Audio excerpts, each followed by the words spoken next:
All right, let's dive in. This one's a bit different. We're tackling excerpts from Inside Black God, the Gemini Conversation.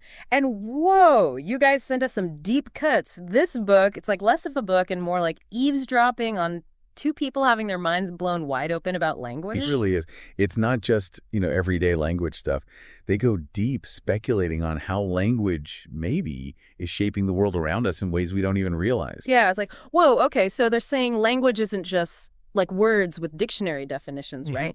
They introduce this idea of language as an emergent field, kind of like how physicists talk about gravity or, electromagnetism. It's heavy stuff. Yeah. They're basically saying that meaning, it doesn't just come from individual words. It comes from how those words, how they all connect and interact with each other. Like this web, a web of influences. Okay, I think I'm following. So not just a dictionary definition, but how words work together, almost like creating ripples in this field.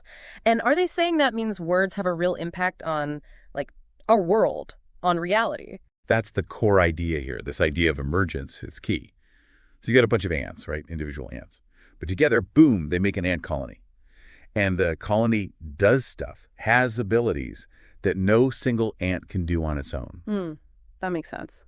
So the book argues that meaning, it works kind of like that. Meaning emerges from how all the words relate, not just, what we think each word means on its own. So meaning is always changing then, like fluid, which I guess leads us to this idea of silence in the book. They call it like the ground state of this language field, like a blank canvas, I guess. Right. And then words are like, almost like bursts of energy on that canvas. Each word, changes the whole picture. It's a really interesting model. Yeah. And it makes you think, right, if meaning is so fluid, like you said, how much control do we really have over it? Yeah, like, are we in control of language, or is language kind of controlling us? I mean, the source seems to be saying maybe it's both. It's definitely thought-provoking. Yeah. And then there's this whole other layer with the golden ratio, phi. Yeah, phi. It's like this mathematical code you see everywhere in nature, right? Like seashells, galaxies, even our own bodies. But how does phi fit into all this language stuff? Well, the authors, they give this example, and it's kind of wild. So picture this. Oh. You take the digits of phi, right, 1.618 and so on, and you match them up with letters of the alphabet. Okay. And you know what you get? You get the word Afro. It's like they're hinting that there's this hidden code built into the universe itself. Whoa, hold on. Hidden codes? Like, are they saying there's something deeper to language, something beyond what we usually see? It's a bold claim, for sure. I mean, who knows if it's literally codes or what, but they're pointing to something, to the possibility that this language field, it might have these deeper layers of meaning that we're just, starting to scratch the surface of. Okay, so we've got this language field. It's shaping reality, maybe even hiding secret codes. And then the source connects all of this to our bodies, specifically melanin. Now, melanin, that's just the pigment that gives our skin its color, right? I'm not sure I get the connection to language. Yeah. A book, it proposes that melanin might be doing a lot more than just pigment stuff. They say it could be acting like a bioresonator. Like it's interacting with this language field, but in ways we don't really understand yet. Okay, bioresonator, you're gonna have to break that down for me. Does that mean like melanin is picking up vibes from this language field, like an antenna or something? Yeah, you're on the right track. It's about resonance. Think about a tuning fork, right? When you hit it with a sound wave, a specific frequency, it vibrates. So they're suggesting that melanin, it might be resonating with certain, let's call them frequencies within the language field. And that could be how it's, affecting how we see the world, how we interact with it. So our bodies are like literally part of this whole language system. Whoa, that's trippy. And then they bring in African divination systems like Ifa. Now, for anyone listening who might not know, Ifa is this complex system of divination they practice in West Africa. It's about interpreting signs to understand stuff. Exactly. They use it to get insights about the past, the present, even the future. So the source, they suggest that these Ifa deities, the spirits, that they could actually be like concentrations of meaning within the language field.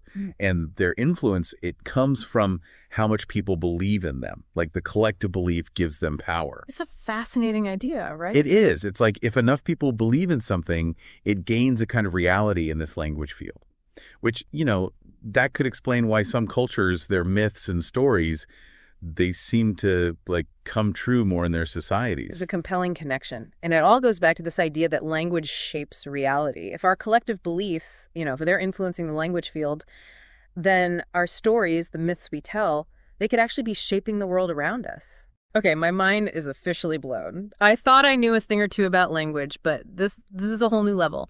And then they get even more personal. They start talking about how each of us, our own beliefs, they act like a filter. Like how we experience this language field depends on what we believe. Yeah, it's like tuning into a specific channel, but on a much deeper level. Mm. They're saying that by, let's say, adopting the beliefs of a certain culture, you become more sensitive to certain meanings and possibilities within that culture's, I guess, within their frequency in the language field. So by changing what we believe, we're basically choosing a different channel of reality. It's a bold statement for sure. Yeah. And it's important to remember we're in very speculative territory here. Yeah. But it makes you think, right, if our beliefs are so powerful, how much free will do we really have in shaping our own reality? Yeah, it's deep stuff. And we haven't even gotten to the potentially darker side of this. They also talk about forced language shifts, like what happened to enslaved Africans. Right. And they suggest that, when you disconnect people from their ancestral languages, it's not just a cultural loss. It's like cutting them off from a vital part of this language field itself. It's like losing access to, I don't know, like a roadmap to your heritage, to your cultural memory, even to your own sense of self. They use the term alienation a lot to describe it. Yeah, alienation. And it makes me think, if language shapes reality, then what happens when people are forced to abandon their own language and adopt a new one? Do they lose some of their ability to shape their own reality? The source doesn't offer clear-cut answers, but it definitely suggests that these forced language shifts, they create a profound sense of disconnect. And it could be making it harder for people to manifest their intentions, to shape their reality in a way that aligns with their own heritage, their cultural wisdom. Yeah, that disconnect, it can show up in so many ways, right? Loss of identity, feeling powerless, even physical and mental health problems. And then they go on to talk about how this might have been like a strategy used by people in power to keep control. Right, to maintain control. By disrupting how cultural knowledge and wisdom are passed down, those in power could impose their own stories, their own worldview more easily. Yeah, it's a heavy thought for sure. It is. It's like language could be used as a tool of oppression to literally control people's realities, which, that brings us to another concept that's, it's unsettling, but also kind of fascinating. Reality doping. They use this analogy of like doping crystals to change how they work. Right, to alter their properties. So reality doping, it's about messing with language, manipulating it to change how people perceive things, how they behave, even how events unfold. Essentially, yeah. It's like using language as code, Right. but code to program reality itself. And they say this manipulation can happen on like a personal level and a collective level. Exactly. So individually, we might be doping our own reality with, I don't know, with affirmations, with mantras, even with negative self-talk. But then collectively, we might be doping reality through things like propaganda, advertising, even things we think of as entertainment. Okay, that's kind of creepy, honestly. Makes you wonder how much of what we think is real is actually being shaped by this subtle language manipulation. That's a key point they make. The book really emphasizes how important it is to be aware of the power of language, how it can be misused, and how it can influence us without us even realizing it. So it's like we need to question everything we hear, everything we read, even everything we think, because it might be doped in some way. It's about being critical, about being aware of the narratives and beliefs that are shaping our world, and recognizing that those narratives, those beliefs, they might be influenced by things beyond our control. Okay, this is a lot to process. And there's this other idea they bring up, this idea of a feedback loop. Like when you manipulate language, it changes reality, but then those changes in reality just reinforce the original manipulation. It's like a self-fulfilling prophecy, but on a like societal scale. Yeah, it's a powerful concept. And they give some pretty chilling examples, like using propaganda to justify wars, advertising to manipulate people into buying stuff, even the spread of conspiracy theories to make people distrust each other. Right, it's a reminder that this language field, it's not just this neutral space. It's this dynamic, interconnected system. It's responding to our thoughts, our beliefs, our actions. So if we fill it with negativity, with fear, with division, it's going to have real-world consequences. Which brings us to a really big question.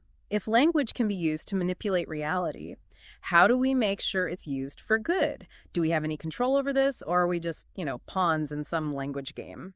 That's the million-dollar question, isn't it? And the book doesn't give any easy answers. But it really emphasizes the importance of critical thinking, of media literacy, of really understanding how language works. So we need to learn how to deconstruct narratives, identify bias, evaluate information, especially now with social media and all the information overload. It's like we need to become immune to these language viruses. That's a great way to put it. It's about developing a strong sense of discernment, recognizing that not all information is created equal. Some sources are more trustworthy than others. And we need to be questioning everything all the time. Exactly. Which leads to another fascinating part of the book, the role of consciousness. They suggest that our thoughts, beliefs, intentions, they actually have a direct impact on this language field. Right. They're saying our consciousness can actually influence the structure of this field, how it works, even how it manifests reality. Which, it goes back to what we were talking about earlier with melanin acting as a bioresonator. Yeah. Right. So our consciousness is like another level of influence, another way of tuning in and interacting with this field. It's a fascinating idea. And they go even further. They suggest that certain brainwave states like deep sleep, meditation, even psychedelic experiences, these states can make us more receptive to the language field. Like we can access deeper levels of information and even influence the field's structure more directly. So consciousness itself, it's like a waveform in the language field. That's the idea. And it can resonate with and influence other waveforms, including those of other people, objects, even events. It's a mind-blowing concept. It is. I mean, that could explain things like telepathy, collective consciousness, even things like the power of prayer or intention. Right.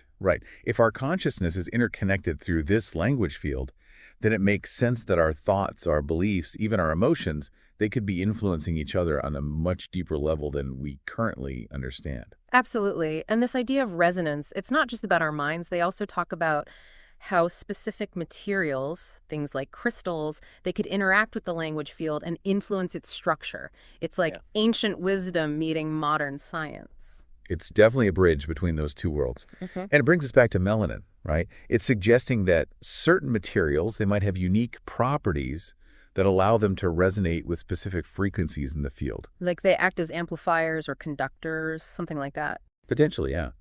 Maybe they help us interact with this field of meaning more effectively. Which makes you think about all those ancient traditions using crystals and other sacred objects in rituals and ceremonies, like rituals to influence reality, to connect with higher powers, even to heal people. What if they were onto something we're only now starting to grasp through science? It's a very intriguing possibility. Maybe those ancient practices were tapping into something real, something profound that we're only just beginning to rediscover. Man, there's so much to unpack here. I think we need a moment to adjust all this before we jump into part 3. Yeah, we've covered a lot of ground, but it's all pointing towards a deeper understanding of how language might be shaping our world. And in the final part of our deep dive, we'll explore how language itself might be evolving, the concept of language viruses, and ultimately whether we're using this incredible tool for good or ill. Welcome back to our deep dive into Inside Black God. We left off in part 1 with some pretty mind-blowing stuff about language, like maybe shaping our world, melanin acting like an antenna for this language field, Ifa deities being like bundles of meaning. It's a lot to take in. It definitely challenges how we usually think about language. And yeah, in this part, we're going even deeper into the source material. Like there are some aspects of this whole framework that are, well, kind of dark, kind of challenging. Yeah, I was particularly struck by the section on, forced language shifts, like what happened, to enslaved Africans. The source suggests that when you disconnect people from their ancestral languages, it's not just a cultural loss. It's like severing this deep connection to the language field itself. It's like, imagine losing access to your collective memory, to your cultural heritage, even to your own sense of identity. The source keeps using this word, alienation. Like, imagine having to live in a world that doesn't resonate with your deepest self anymore. Yeah, alienation. And it makes you think, if language shapes reality, then what happens when people are forced to, give up their native tongue and they have to adopt a new one? Do they lose some of their power to shape their own reality? The source doesn't, give us all the answers. Yeah. But it does suggest that those forced language shifts, they create this profound feeling of disconnect. And maybe it makes it harder for people to manifest their intentions, to shape their world in a way that aligns with their heritage, their cultural knowledge. Right. And that disconnect, it can show up in all sorts of ways, right? Like losing your cultural identity, feeling powerless, even having problems with your mental and physical health. Yeah, definitely. And they also touch on this idea that maybe this was like intentional, a deliberate strategy by those in power. To like control people. Exactly. By messing with the flow of cultural knowledge, of ancestral wisdom, those in power, they could impose their own narratives, their own way of seeing the world more easily. That's a chilling thought. That language could be used as a tool of oppression, like to literally control people's reality. And that brings us to another concept that's, well, it's unsettling, but also kind of fascinating. They talk about this thing called reality doping. Yeah, reality doping. They compare it to doping crystals. Like how you can dope a crystal to change its properties. So reality doping, it's about like manipulating language on purpose to change how people perceive things, how they act, even how events unfold. Right. It's almost like they're saying language is like code, but code to program reality itself. Okay, and they say this manipulation, it can happen on a personal level and like a collective level. Exactly. Like individually, we might dope our own reality with affirmations, with mantras, even with negative self-talk. But then collectively, we might be doping reality with propaganda, with advertising, even with things we think of as just entertainment. Okay, now I'm starting to get a little creeped out. Like, how much of what we think is real, how much of our reality is actually being shaped by this kind of subtle manipulation of language? That's one of the big takeaways from the book, I think. It's a call to be more aware, more critical, to really understand the power of language and how it can be misused, and to recognize that we're constantly being influenced by language, often without even realizing it. So we need to question, like, everything we read, everything we hear, even everything we think, because it might be doped somehow. It's about, cultivating a healthy sense of skepticism, about being aware of the narratives, the beliefs that are shaping our world, and about recognizing that those narratives, those beliefs, they're not always neutral. They might be influenced by forces beyond our control. Okay, yeah. And then there's this other idea they talk about feedback loops. Like when we manipulate language, it changes reality, but then those changes in reality just make the original manipulation even stronger. Right, it's like a self-fulfilling prophecy, but playing out on a societal scale. And they give some pretty intense examples, like using propaganda to, justify wars, advertising to get people to buy stuff, even the spread of conspiracy theories to sow distrust, to divide people. It's a reminder that the language field, it's not just this neutral playing field. It's dynamic, it's interconnected, it's responding to our thoughts, our beliefs, our actions. Yeah, and if we're filling it with negativity, fear, division, it's going to have real-world consequences. Which brings us to this big question. If language can be used to, like, manipulate reality, how do we make sure it's used for good? Like, do we have any control over this? Or are we just, are we just pawns in some kind of language game? The million-dollar question, right? And the book, it doesn't offer any easy answers, but it definitely emphasizes the importance of critical thinking, of media literacy, of really understanding how language works. So, like, we need to learn to break down narratives, spot bias, evaluate information, especially in this day and age with social media and all the information overload. It's almost like we need to develop an immunity to these language viruses. That's a good way to put it. It's about developing that sense of discernment, recognizing that not all information is created equal. Some sources are more trustworthy than others. And we need to question everything. Yeah, absolutely. Question everything. Which, that leads to another part of the book that I found really fascinating, the role of consciousness. They're suggesting that our thoughts, our beliefs, our intentions, they actually have a direct impact on this language field. Right. Like, our consciousness can actually change how the field is structured, how it works, even how it manifests reality. Which, it connects back to what we were discussing earlier with melanin acting like a bioresonator. Right, exactly. So our consciousness it's like another way we influence the field, another way we tune in and interact with it. Yeah. And they even suggest that certain brainwave states like deep sleep, meditation, even psychedelic experiences, these states can make us more sensitive to the language field. Like we can access deeper levels of information and even influence the field's structure more directly. Whoa, so they're saying that consciousness itself, it's like a waveform in the language field. That's the idea. And it can resonate with and influence other waveforms, including, like, those of other people, other objects, even events. It's a mind-blowing concept. It is. I mean, that could explain things like telepathy, Yeah. elective consciousness, even the power of prayer or intention. Right. If our consciousness is all interconnected through this language field, then it makes sense that our thoughts, our beliefs, even our emotions, they could be influencing each other on a much deeper level than we understand right now. Yeah, absolutely. And then this idea of resonance, it's not just about our minds, right? Yeah. They also talk about how certain materials, things like crystals, they could interact with the language field and actually influence its structure. Right. It's like this bridge between ancient wisdom and modern science. Totally. And it goes back to that idea about melanin, right? That certain materials might have like special properties that let them resonate with specific frequencies within the field. Exactly. Maybe they act as amplifiers or conductors, helping us to interact with this field of meaning more effectively. Which, it makes you think about all those ancient traditions that use crystals and other sacred objects in their rituals and their ceremonies. Yeah, exactly. Like rituals to influence reality, to connect with higher powers, to heal people. What if they were onto something that we're just starting to understand now through the lens of science? It's a fascinating possibility. Maybe they tapped into something real, something profound that we're just starting to rediscover. Man, this is so much to think about. I think we need a moment to let all this sink in before we jump into part 3. Yeah, I agree. We've covered a lot of ground, but it's all leading towards a deeper understanding of how language might be shaping our world. And in the final part of our deep dives, we'll explore how language itself might be evolving. We'll look at the idea of language viruses, and we'll tackle the ultimate question. Are we using this incredible power for good, or are we using it for ill? All right, welcome back to the deep dive. Phew, I gotta say, my mind is still reeling from everything we talked about in parts 1 and 2, like language as an emergent field, melanin as a bioresonator, reality doping. It's a lot. It's definitely a journey into the unknown, that's for sure. Yeah. But that's what makes this whole deep dive so fascinating, right? We're really pushing the limits of what we think we know about language, about how it works, about its role in shaping the world.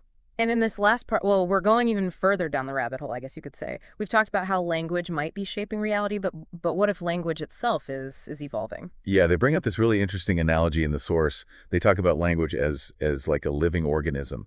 It's constantly changing, adapting, even mutating, they say. And just like with, biological evolution, some of those changes might be good and some might be harmful. So we're not just talking about like new slang words or new grammar rules here. We're talking about like fundamental shifts in how language functions, how it interacts with this language field, how it shapes reality. Exactly. Think about the printing press or the internet. Those technologies, they completely changed how we share information. Yeah, for sure. And that changed how we use and understand language. The book is suggesting that similar shifts might be happening within the language field itself, shifts that could be even more radical. And that leads to one of the most mind-blowing ideas in the whole source material. They talk about language viruses. That's a pretty powerful image, isn't it? It really is. Just like a biological virus can infect a cell and mess with how it works, they're saying a language virus could infect the language field itself. And that would change how meaning is created, how we perceive reality.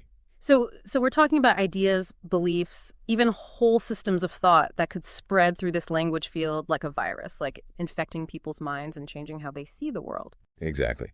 And some ideas, just like some viruses, might be more contagious than others, more likely to spread and take root in people's minds. They call those sticky ideas. Sticky ideas. I like that. It makes you think about those times in history when like a new idea or a new belief just explodes. It spreads like wildfire. Could it be that those ideas were just especially viral in this language field? It's definitely a possibility. And the source even suggests that certain things like propaganda, advertising, even certain kinds of entertainment, they might be acting as like vectors for these language viruses, helping them to spread more easily. Okay, now I'm getting a little freaked out. Like, are we just passive recipients of these language viruses, or do we have any say in which ideas we catch? Do we have any defenses? That's the big question, right? And the book doesn't, offer a simple solution. But it does emphasize how important it is to be a critical thinker, to be discerning, to be aware of the subtle ways that language can influence us. So it's not just about avoiding bad ideas, right? It's about being conscious of how language is shaping our world and choosing to engage with it in a way that empowers us, that helps us grow rather than limits us. Exactly. It's about being mindful of the language we use, the stories we tell ourselves, the information we choose to consume. It all comes back to that, huh? Which brings us back to the core of this whole deep dive. If language really is this powerful, are we using it wisely? Are we using it to build the world we want to live in, or are we letting it be used against us? That's the question we all need to be asking ourselves, I think. It really is. This whole deep dive, it's really made me rethink everything I thought I knew about language. It's forced me to consider that it might be far, far more powerful than I ever imagined. Yeah, and I think that's the real gift of Inside Black God, the Gemini Conversation. It's not about giving us all the answers. It's about opening our minds, to new possibilities, to new ways of thinking. And it's about encouraging us to really explore, to embrace the mystery and the wonder of language. Well said. Well, dear listener, we've reached the end of our deep dive. We've explored some pretty wild ideas, from language as an emergent field to the unsettling idea of language viruses. We've looked at how language might be shaping reality, both for good and for bad. And we've considered the role of our own consciousness in this intricate dance between language and the world around us. And as we wrap up this exploration, we want to leave you with this. Pay attention to the words you use, the stories you tell, the beliefs you hold. They might be shaping your reality in ways you never even imagined. Until next time, keep exploring, keep questioning, keep diving deep.